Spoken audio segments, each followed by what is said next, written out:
حضور اکرم صلی اللہ علیہ وآلہ وسلم کے ایک اور عاشق حضرت ابو بکر صدیق رضی اللہ تعالی عنہ، جو باجماع اہل سنت انبیاء کے علاوہ تمام دنیا کے آدمیوں سے افضل ہیں اور ان کا جنتی ہونا یقینی ہے کہ خود حضور اقدس صلی اللہ علیہ وآلہ وسلم نے ان کو جنتی ہونے کی بشارت دی، بلکہ جنتیوں کی ایک جماعت کا سردار بنایا اور جنت کے سب دروازوں سے ان کی پکار اور بلاوے کی خوشخبری دی، اور یہ بھی فرمایا کہ میری امت میں سب سے پہلے ابو بکر رضی اللہ تعالی عنہ جنت میں داخل ہوں گے۔ اس سب کے باوجود فرمایا کرتے تھے کہ کاش میں کوئی درخت ہوتا جو کاٹ دیا جاتا۔ کبھی فرماتے کاش ابو بکر تو کوئی گھاس ہوتی تجھے جانور کھا لیتے۔ کبھی فرماتے کاش ابو بکر تو کسی مومن کا بال ہوتا۔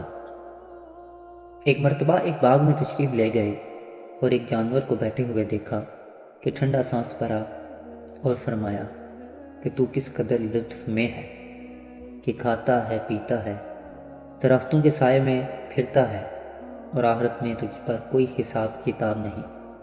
کاش ابو بکر رضی اللہ تعالی عنہ بھی تجھ جیسا ہوتا۔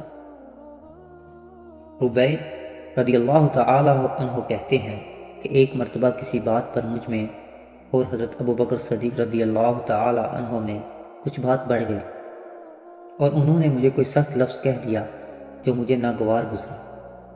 فوراً ان کو خیال ہوا اور مجھ سے فرمایا کہ تو بھی مجھے کہہ دے تاکہ بدلہ ہو جائے۔ میں نے کہنے سے انکار کیا تو انہوں نے فرمایا کہ یا تو کہہ لو ورنہ میں حضور اقدس صلی اللہ علیہ وآلہ وسلم سے جا کر عرض کروں گا۔ میں نے اس پر بھی کوئی جوابی الفاظ ادا نہیں کیے۔ وہ تو اٹھ کر چلے گئے۔ بنو اسلم کے کچھ لوگ آئے اور کہنے لگے کہ یہ بھی اچھی بات ہے کہ خود ہی تو زیادتی کی اور خود ہی الٹا آپ سرکار تو عالم صلی اللہ علیہ وآلہ وسلم کے پاس شکایت لے کر چلے گئے۔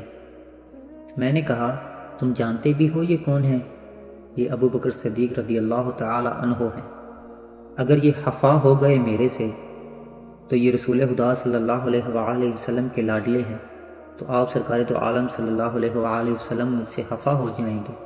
اگر آپ سرکار تو عالم صلی اللہ علیہ وآلہ وسلم مجھ سے خفا ہوئے تو اللہ تعالی شانہ بھی ناراض ہو جائیں گے، تو مجھ کو ہلاکت میں کیا تردد ہے۔ اس کے بعد میں حضور اکرم صلی اللہ علیہ وآلہ وسلم کی خدمت میں حاضر ہوا اور سارا قصہ عرض کیا۔ حضور آقا دو جہاں صلی اللہ علیہ وآلہ وسلم نے فرمایا کہ ٹھیک ہے، تجھے جواب میں اور بدلے میں کہنا نہیں چاہیے، البتہ اس کا بدلہ میں یوں کہہ کے ادا کر سکتا ہوں کہ اے ابو بکر صدیق رضی اللہ تعالیٰ عنہ، اللہ تمہیں معاف فرما دے۔ یہ ہے اللہ کا خوف۔ ایک معمولی سا کلمہ ادا ہوا زبان سے۔ حضرت ابو بکر صدیق رضی اللہ تعالیٰ عنہ کو اس قدر رنج اور اس قدر بے چینی شروع ہو گئی کہ اللہ اور اس کا رسول ناراض نہ ہو جائیں۔ اس قدر فکر اور اہتمام ہوا کہ اول خود درخواست کی اور پھر حضور اکرم صلی اللہ علیہ وآلہ وسلم کے واسطہ سے اس کا ارادہ فرمایا کہ میں آپ رضی اللہ تعالی عنہ سے بدلہ لے لیں۔ آج ہم سینکڑوں باتیں ایک دوسرے کو کہہ دیتے ہیں، اس کا خیال بھی نہیں ہوتا کہ اس کا آخرت میں بدلہ بھی لیا جائے گا یا حساب و کتاب بھی ہوگا۔ ہم معمولی سا لفظ سمجھتے ہیں کہ دوسرے کو تکلیف دینا، دوسرے لوگوں کے سامنے عزت کو کم کرنا، یہ ہمارا آج کل کا شیوہ ہے۔ ہم اس کو مذاق سمجھتے ہیں اور کسی ایک انسان کو ایک ٹارگٹ بنا کے محفل کو دوبالا کرنے کی کوشش کرتے ہیں، لیکن اگر اس بات کو انسان سمجھ جائے کہ اگر یہ باتیں اس کے دل پہ ناگوار گزریں تو ہمیں اللہ پاک کی بارگاہ میں بھی کھڑے ہونا ہے اور اس کو جواب بھی دینا ہے۔ اگر قیامت والے دن اس آدمی نے ہمیں پکڑ لیا تو ہمارا کیا بنے گا؟ اللہ پاک ہم سب کو معاف فرمائے اور ہم سے جو گناہ ہوئے ان کو ہماری آخرت میں پکڑ کا سبب نہ بنائے۔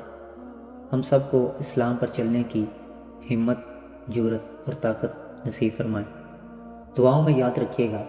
السلام علیکم ورحمۃ اللہ۔